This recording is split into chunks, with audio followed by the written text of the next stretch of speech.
Hello everyone, welcome back. Today we're going to be talking about Lichtenauer's three wounders, okay? And basically the three wounders are the cut, the thrust, and the slice, okay? What I'm going to be doing is I'm going to be comparing a couple of different swords, and what I'm going to be talking about is what is most efficient to do with a particular sword, okay? When we look at Lichtenauer, right, he's using a sword similar to this, right, a long sword.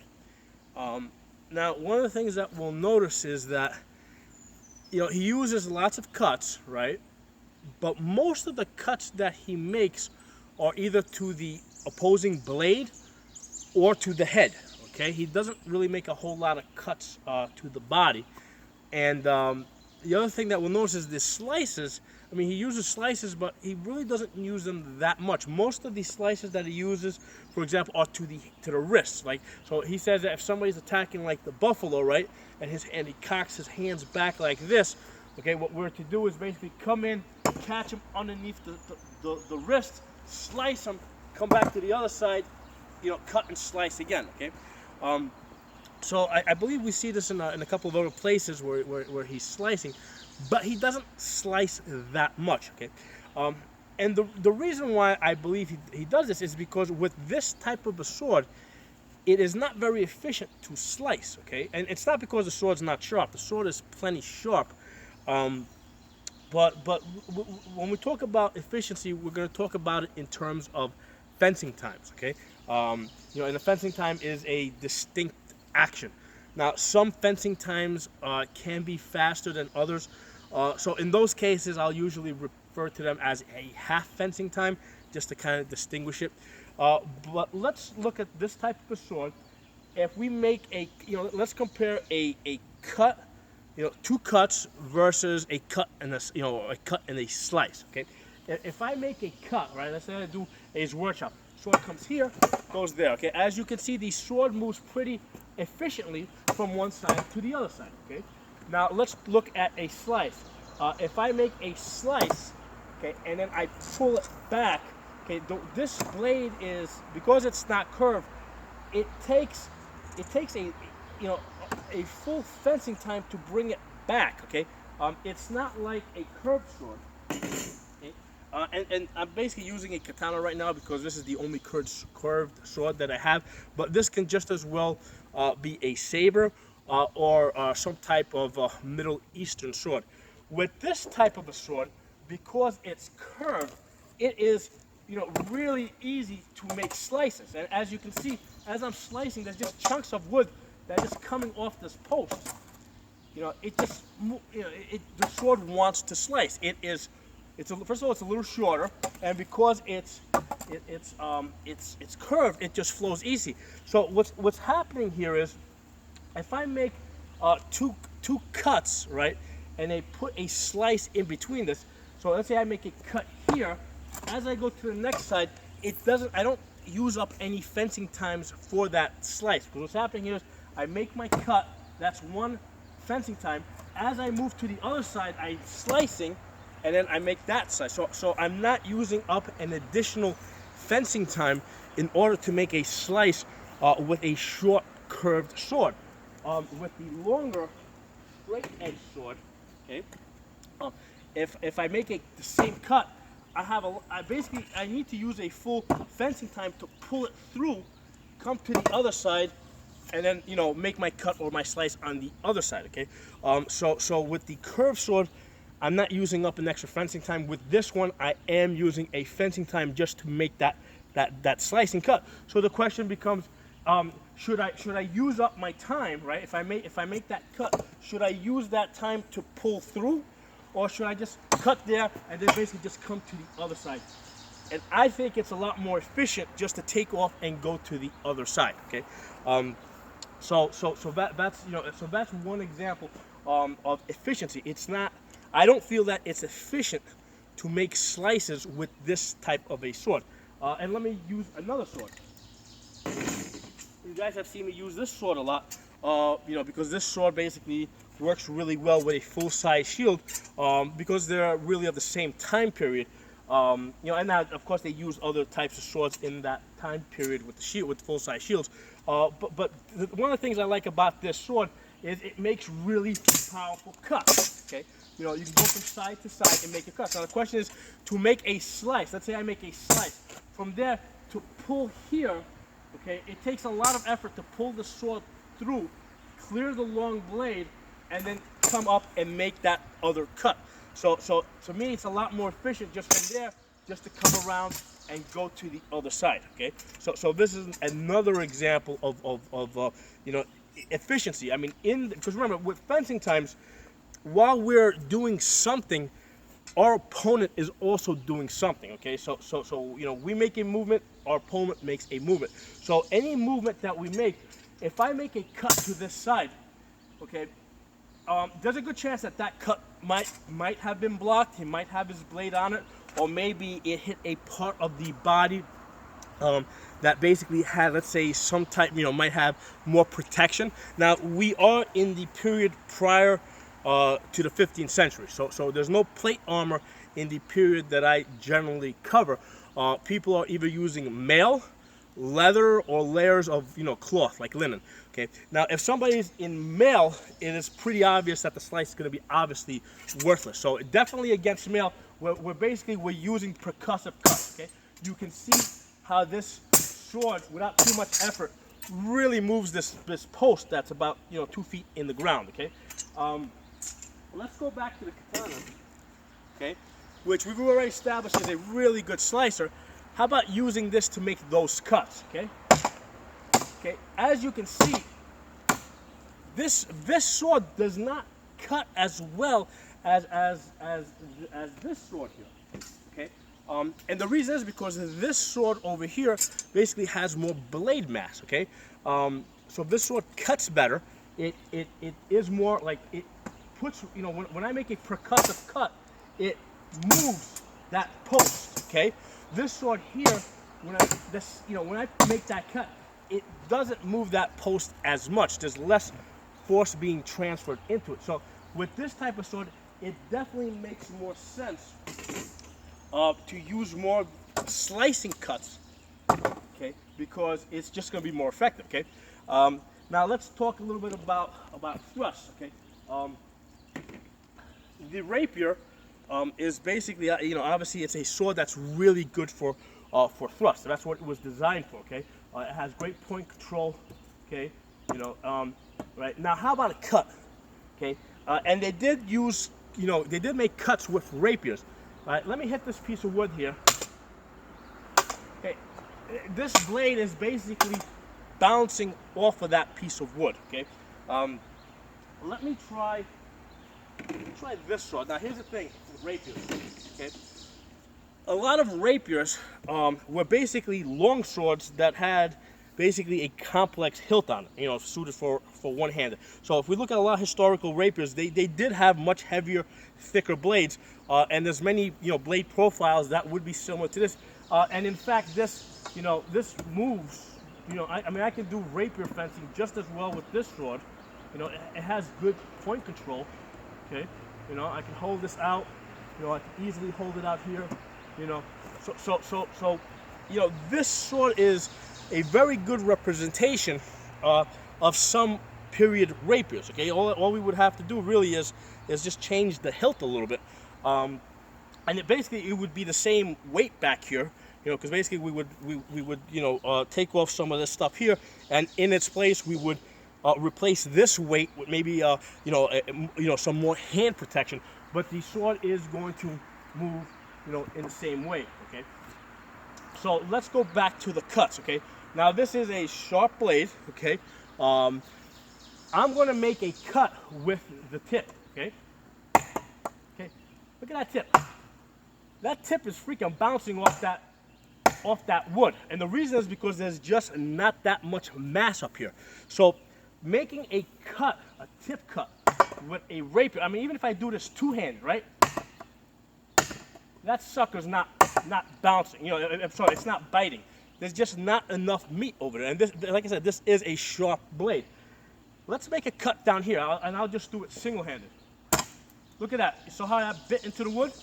Almost the whole blade went into the wood. And the reason is because there's more mass down here. The blade is thicker over here. There it goes. See how it goes into the wood? The tip, no way, okay? That's an important kind of, distinction. If I was using a rapier, is it efficient for me to make cuts with the tip? Even though the manual shows the use of cuts, and yes, I know that a cut to the head with a sharp blade is not going to feel good, but in the same motion that I could be making a cut, I could be making a thrust, okay, which is a lot more efficient. Okay. As far as a slice, again, this is a sharp sword. I mean, this sword, we already demonstrated, it's not going to make, it's just not a good slicer. It's a lot of effort. It's a long sword. I got to really pull through. Slices with this type of a sword are just not efficient. Now, turning a missed thrust into a slice makes all the sense in the world. If I miss, pull back and make a slice. Absolutely. If you catch them on the wrist or on the side of the neck or something, yeah, I mean, it could be demoralizing. There's absolutely no reason not to turn a missed thrust into a slice. But I wouldn't go out of my way to make a slice. Okay, this type of a sword with this type of a profile is a thruster. Okay, and we see that even in Lichtenauer's manuals. He uses a lot of his cuts to basically bind the other blade, and basically, from there go into a thrust. Okay, so he uses a lot of his cuts in that manner. Okay, so this type of a sword with this profile is most efficient thrusting, as would be a rapier. Now let me pull out a different sword. This is a pretty pointy sword too, but the blade is a little bit different on this one. Okay, the blade is thicker. Okay, it's got more mass up here. In fact, it has a really thick diamond cross section here. So you have a fuller that comes up the blade over here. And here's the thing: this sword is, it's got an edge on it. It has one of those factory edges that it's got a really shitty edge. This is not going to cut paper. This is not going to cut crap. Okay. Let's use the tip on this piece of wood. Yep, nice cut. Nice chunk there. Okay, this tip is not bouncing off the way the other one did, okay? And the reason is because there's more mass here. So even though this sword is not as sharp, because there's mass here, it's actually cutting better. Okay? It's not gonna slice or shit, okay? I don't even think that this could slice through this shirt. I'm not gonna press too hard, but this is, it has an edge on it, but it's a really crappy factory edge. But because it's got more weight, it's got no problem, really biting into this wood. So, this is one of those areas where I feel that mass is more important than sharpness, and one of the reasons why, medieval swords really didn't need to be like razor sharp, because they had a lot of mass behind them. Now, one of the things that I want to bring attention to, right? If we compare, for example, these two swords, right? This blade is obviously thicker than this blade over here, right? But here's the thing, though. This blade actually has, because this is a double-sided, let me put this down for a second. This is a double-edged sword, okay? It's got a fuller running down the middle. So basically, from the point where the fuller ends to the edge of the blade, to the edge of the blade, there's actually less space than on this katana, okay? Because the katana, okay, or the saber, or any curved sword that's basically single edge, basically it's got a spine back here, right? Okay, and this one actually has a fuller along the spine, okay? This is a pretty decent, katana. But basically, from where the fuller ends forward, okay, this blade actually has, there's actually more blade there. So from the point where the fuller ends to the edge of the blade, there's more space for the edge to come in gradually. With the medieval sword, with this one over here, even though it's wider, okay, there's actually less space between where the fuller ends and the edge of the blade is. Okay, so that's one of the reasons why with a lot of these single-edged swords, you can make them a little bit sharper, because basically you have more more of an area to work with. Okay, especially with this type of a sword here, when you get up to the tip over here, I mean basically, basically the tip over here is almost oval. Okay, because this needs to be stiff enough. That tip needs to be stiff enough to make a thrust. Okay, now obviously this sword is meant for unarmored combat, because you're not going to bust any male rings with this, because the blade has flex in it. This sword is designed to be quick. Okay, this is designed to make quick cuts from one side to the other side. To go from a low guard to a high guard. This is designed to be a quick sword, to make fast cuts and finish off with thrusts. Okay. This sword, on the other hand, okay, is an ice pick. Okay, this does not give at all. This is the type of sword that you would use to bust open male rings. I'll okay. As you can see, this sword does not give. Okay, you can put all my body behind this. This is an ice pick, and I've actually used this as an ice pick. One time I had some ice in my refrigerator, and I used this to chip away at the ice in my freezer, and I mean it's still got a fine tip. Did absolutely no damage to this tip, because this tip is reinforced. So this is a great thruster, and because there's a lot of mass there, it's also a good cutter, despite the fact that it's really not sharp. Okay, this is not a sharp sword at all. In fact, I think I have butter knives that are sharper than this, and yet it cuts because of that mass. Okay. So that's kind of what I wanted to put out there.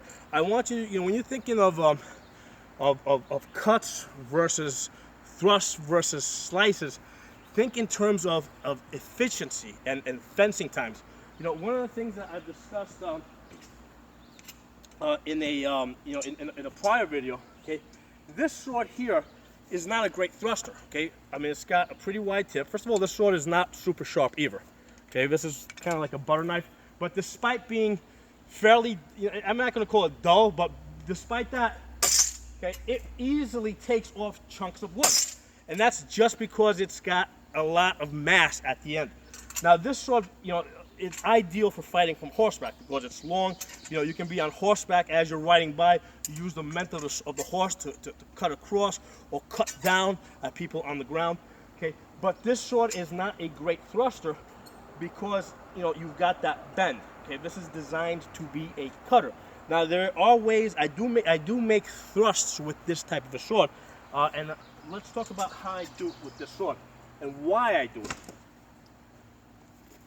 It's a wasted fencing time for me to open up with a thrust with this type of a sword. First of all, in my style of fighting, where I'm fighting against mostly people in mail, okay, you can, if you thrust into somebody wearing mail, I mean you're not going to bust open the mail rings. So it's really it's really inefficient.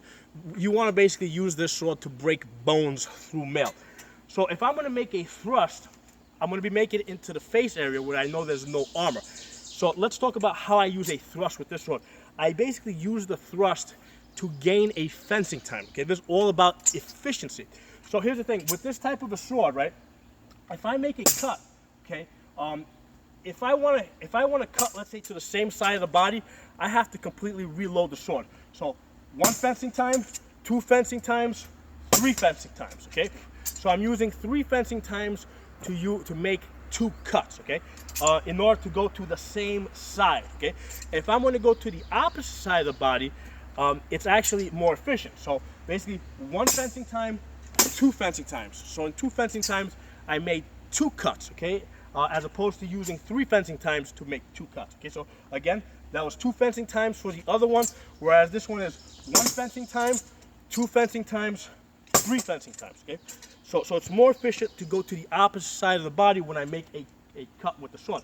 But what I'm going to do is I'm going to put a thrust in there to gain a fencing time, because when I make if I want to go to the same side over here, because remember, if I'm always going to the opposite side, okay, if I'm always going from this side to that side because it's more efficient, what's going to happen is I become predictable. Okay, if I attack my opponent here, they know I'm going to go somewhere on the other side. You know, I mean, I might be going low, okay, but they know that if I attack on this side, they know that the next attack is going to be somewhere on the right side of the body. So I want to be able to break up that pattern, and I want to do it efficiently, and I'm going to use a thrust to do that. Because what I'm going to do now here is I'm going to make my cut, pull, that's one fencing time, pull back the sword just a little bit, and make a thrust. That's a half fencing time, okay, because I just pulled back a little bit and made a thrust, right? And now from there, I can make my cut. I've set myself up from here to make an efficient cut to the same side of the body. And basically, I can go to the same position. I can go there, there, and then again, come back over here. So using a thrust to gain a fencing time and attack the same side of the body is efficient with this type of a sword. And I can also do it on the left side. So there, make a thrust there. And well, actually, the way I did that, I would have to go from there. I need to pull back, turn my wrist up, make the thrust there, and then I can go to the same side. So how I orient, when I pull back to make my thrust, okay, if I pull back and my palm is up, okay, I'm going to the right side, okay? All right, if I make a cut, right, and I pull back and I turn my palm down, I'm going to this side, okay? So palm up means I'm going to the left, right? Okay, palm down means I'm going someplace on the right, and obviously the person can't see it because I have a shield in front of me, right? I'm covering my hand up as I'm making these cuts. So this is a really efficient way to use a thrust with this type of a sword.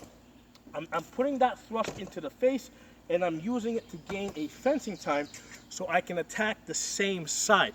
Okay, so you know, and it's going to be different for different types of swords. I just used a couple of different examples that I had available right here. But as you're fencing, as you're practicing, you know, think of your cuts as in terms of fencing times and what is the most efficient thing to do as you go from one strike to the other strike.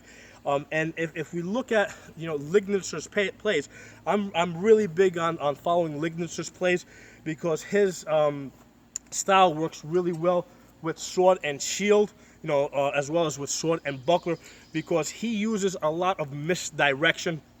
He uses changing cuts, and that's the style that I like to fight.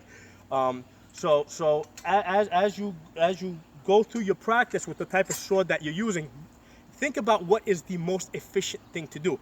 If you're using a curved sword, if you're using any type of a curved sword, right, like a saber or anything, it is extremely efficient to use a lot of cuts, okay, and slices. You know, any cut you make, you absolutely want to turn that into a slice before you go into the next cut. It's extremely efficient. What's not so efficient with this type of sword is thrusts, okay, because as I make a thrust, because of that curve, okay, basically it wants to push my hand down, or if I make it off to the side, it wants to push my hand out, you know, as I make the thrust. So a thrust is not extremely efficient with this type of a sword. It doesn't mean we can't make it, okay? It just means that it's not efficient. Okay? And just making straight cuts like that, okay, there's really not enough mass on the blade to make just a cut.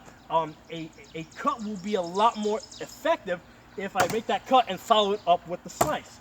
Okay, I want to turn any cut into a slice in order for it to be fully effective. And you can see by how much the wood is moving over here that the cut is not as effective with this particular curved sword. I mean, there are other curved swords like heavier bladed sabers, falchions, where the cut would be a lot more efficient.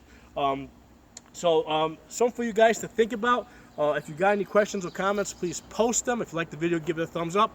If you're not a member, subscribe. I'll see you guys next time.